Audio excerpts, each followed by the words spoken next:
Looking specifically at observational studies, this is just exactly that. You're going to observe. You're just going to watch. In other words, it is passive.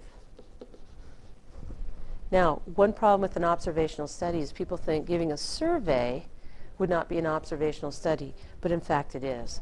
We're going to give a survey. I have to do something, but I'm going to watch and see the results in the survey. I'm in no way going to affect those results. We have two types of observational studies. Retrospective, means that we look back. So basically here we're going to look back in time. So when we look back in time, we're going to look at a subject with a certain response and then try to find the explanatory. So we start with the response.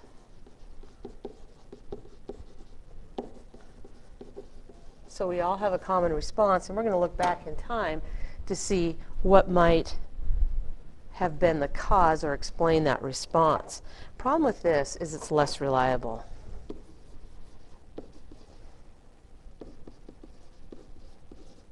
And it's less reliable because maybe it wasn't recorded, maybe we forget. So we have the outcome, we're looking back to see what might have caused that outcome, and it's hard to look back in time. So an example of this might be there's a group of people with a certain kind of cancer. They have the response, cancer. So what we want to go back and look to see if they find a cause for the cancer. Is there a common cause?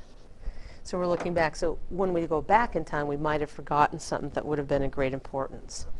Prospective here is future.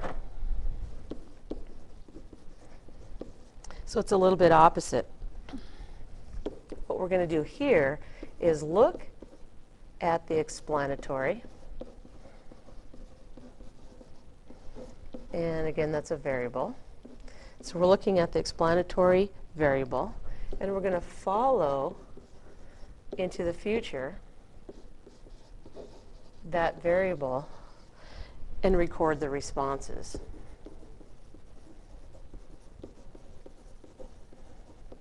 So it might be as simply as we're going to look at people who live in a certain area,